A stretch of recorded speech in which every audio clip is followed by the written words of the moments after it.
everybody. Hi, Dad. Welcome to the Sam and Ryan channel. My name is Sam. My name is Ryan. And this is another episode of Versus. And today we are going to be talking about Marvel. I'm really excited for this episode of Versus.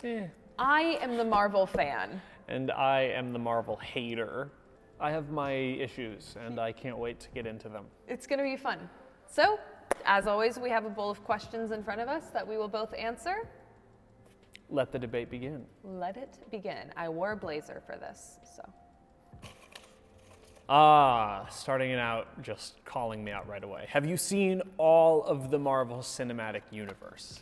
My answer for this is actually no. I have not seen Spider-Man Far From Home. It's just one that I missed theatrically, but I'm gonna watch it soon. I have yet to see Wandavision. I know, do not yell at me. Which is not part of the cinematic universe. Well, I guess in this question, I'm thinking like a part of the Marvel universe. Right, but it is they're going to cinematic. have to change their name. That is true. You know. It's not just cinematic anymore. Right. WandaVision is a television series. Yeah, but it's part of the. But it's a part of the universe. The only other piece of the Marvel universe I have not watched is Agents of S.H.I.E.L.D. And I have my reasons for that. But I actually gave it a chance. I saw the first two Iron Mans, I saw Captain America, I saw the first Avengers. Like, I tried. I saw them in theaters, I saw them as, you know, it was a social event. I got bored so quickly. It only took me 4 movies to be like, these are all the same movie. And I just didn't want to be a part of it. Now, that being said, I love superhero movies. I love them. Dark Knight is one of my favorite, not superhero movies ever. I love action. I love superhero movies. Wonder Woman, also the first one of my favorite movies ever. So it's not like I just hate superheroes.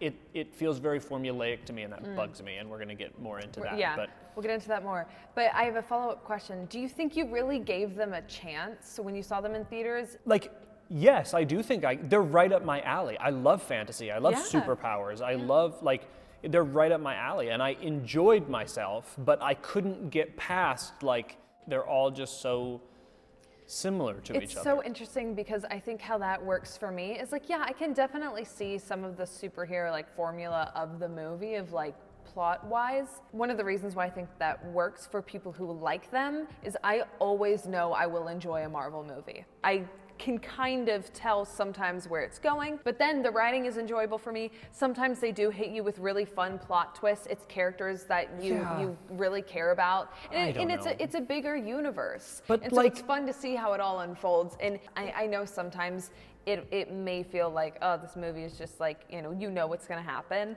but that doesn't make it any less enjoyable for me. Yeah, I mean, I know that I'll always enjoy a cheeseburger, but if all I do is eat cheeseburgers, I'm gonna die. There's no nutrients in them. They're completely empty. Is that what you're saying about Marvel movies? Yes. Do you think they're empty? I completely understand that they're enjoyable. I know that I will have a good time every time I see them because it's it's a $300 million budget and everything looks really cool and they hire the most famous people on the planet, but that doesn't mean that I'm getting anything out of it. I see. I mean, that's a very fair point. I feel like we've answered all the questions in this bowl without even so let's move on before we just get too far into the weeds. Next question. Stan Lee's Marvel or Disney's Marvel? I would actually love to hear your thoughts on this. And obviously Disney's Marvel is Stan Lee's Marvel. Yeah. You know, but the differentiation that I think we're trying to make with this question is the franchise and the universe as it stands from the source material, or what Disney has done with the source material since it sort of took over and bought it. For context, Disney bought Marvel in 2009. It's interesting because what? Just 2009. That was 12 years. They have done to ruin everything in 12 years. This guy, I can't. It went from this, the comic books are art. Yes. It went from this amazing thing to just I mean, okay, I see what you're saying. I think my honest answer does have to be Disney, like what Disney has done with Stan Lee's Marvel, because I don't think I would be as immersed into the Marvel universe without what Disney basically brought Marvel more to me than I think it would have if it was just comic books. You know what I mean? Or if it was just the Sony Spider-Man movies. Like, I did love those, but it didn't have me as immersed in it. Yeah, and I understand the argument that Disney has made it immersive, but I think Disney has made it ubiquitous. I think Disney has made it everywhere. I think Disney has made it viral, not in the sense of like driver's license is viral in the sense of like COVID is viral. You can't escape it. Like, it's literally everywhere. And I just don't think that's a bad thing.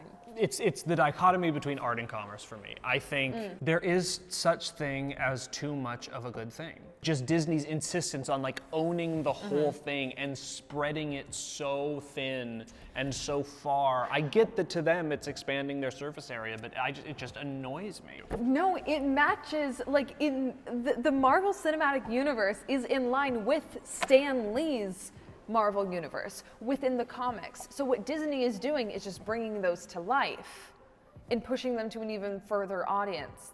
What was your answer? Stan Lee's? Yes. Okay. I which is fine. Yeah. You know, I that's not a wrong answer. No, I love action. I love fantasy. I love I love things that are outside of the realm of possibility. You know, like, everything about it lines up with me. I have consistently enjoyed superhero movies throughout the course of my entire life, up until Marvel's mega expansion. And I think that there's a reason for that. It feels like having something precious to you that, like, I know that I'm not the only, like, I have some super special connection with superheroes, everyone does. But, like, it felt like I had that. And now, because it is so ubiquitous, it feels like you had a collector's item and then some cheap company like got the rights to that product and mass manufactured it, and now everyone has one in their house, and it feels like that thing that was special to you isn't yours anymore and isn't valuable anymore because it's been so commercialized and so mass produced. I can't watch it without thinking this is a product of Disney and they have me exactly where they want me. And Stan Lee's did not make you feel that way? No. Stan Lee's felt like art. It felt like this was coming out of the imagination of one amazing man, rather than this is coming out of the imagination of a board of corporate directors who want to make $20 billion this year instead of $19 billion this year, so they're going to pump it for anything extra that they can. And let's get Paul Rudd, and let's get RDJ, and let's get, just fill it with as much crap as we can. It feels like McDonald's to me. Like, it's not food anymore, it's a product. Next question. Yeah. It is your turn. Stan Lee was mine. How much further can Marvel expand? Marvel, as you said in the beginning, started out as the cinematic universe. And here we are with Agents of S.H.I.E.L.D., WandaVision. They have TV series now. Yeah, well, and this WandaVision thing, like, again, I'm not very tapped into it, but I know that it's huge. It like, is what's huge the deal right now. And a lot of the hype around it is because the way that the most recent Avengers movie, Endgame, ended, set a lot of things in stone that people were not expecting. But we all just accepted, like, okay, this is where they took the story, really wild, but here we are. WandaVision comes out as a Disney Plus series and shook up all of that. It intentionally. And so now everything is not as it seems, and that's why it's exciting. And again, this is coming from someone who hasn't watched it yet. I've just seen people talk about it, and I've gathered they basically tell you that in the preview. Wanda is dealing with grief, and with her abilities is able to basically create her own world to live in where there is no grief. And so it's actually, like, I've heard it's actually a very, like, powerful show too, because also Elizabeth Olsen is amazing. And so one of the things about this series that's also getting a lot of people excited is that it is directly linked to things in the cinematic universe. And so I think that's kind of the interesting thing about this question is Marvel has now expanded into the TV world of things, and it just keeps expanding and everything keeps connecting. And so it is one of those things where sometimes I feel like in order to fully have the immersive Marvel experience, you do kind of have to watch everything because they add so many like Easter eggs and they foreshadow like everything. Like they have like 10-year, 20-year, 30-year plans for the Marvel Cinematic Universe. And so everything that you see is intentional.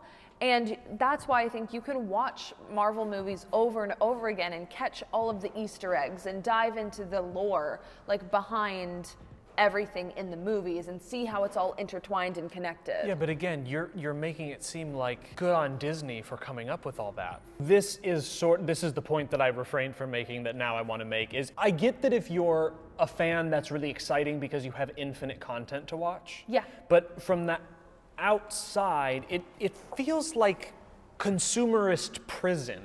Like the only way, and sort of like gatekeeping, and sort of like that these things can't stand alone, and you like our stance as a company is you have to watch every single thing to understand what we're doing. And so we are creating this whole thing that becomes bigger and bigger and bigger and more and more and more ubiquitous to the point that we force you to spend all of this time, all of this money, all of these resources on understanding what we're doing so that you can be part of the social fabric of the conversation. Sure. And so that you can be part of this thing that we've done. And it's like that just, it feels like prison. It's like, there's something about that just feels really dirty. And at the end of the day, it's just Disney making more soulless cash off of the backs of people who feel like they're fans, but they're really just like moths. You are this huge Marvel fan, we're dating, spoiler. I never watched the Star Wars movies until Sam came into my life, and we sat down and in 9 nights watched all of the Star Wars well, movies. 10, because we watched Rogue One as well. Yeah. Like, that seems doable. Yeah. But like, if I wanted to like get up to speed, like I have 2 TV shows and like 17 movies to watch. I actually don't know how many movies. Each section has sequels, and each TV show has seasons, and after X amount of movies, there are end games and Avengers and all of these things. It's just sort of like... I see what you're saying. And I do think to get like the full committed fan experience, yeah, you might have to watch 23 movies.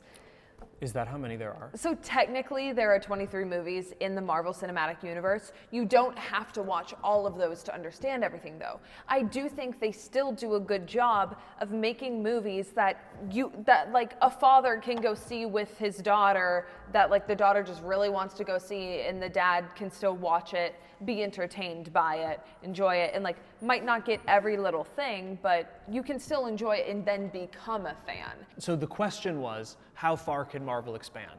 Mm-hmm. So they've just and this is why Disney bought Marvel. Marvel has this whole thing about the multiverse and this whole thing about characters who can manipulate reality and nothing infinitely. It is infinite content. That's crazy. Mm-hmm. There's no creativity there. I would not say that there's no creativity there. But it's infinite content sources, but you do have to be creative about how you weave it all together to get the like most optimal outcome. But I don't know how creative you actually have to be. I think they've built a thing that as long as they slap the Marvel sticker on it, people are just gonna come. I mean, okay, that is definitely true.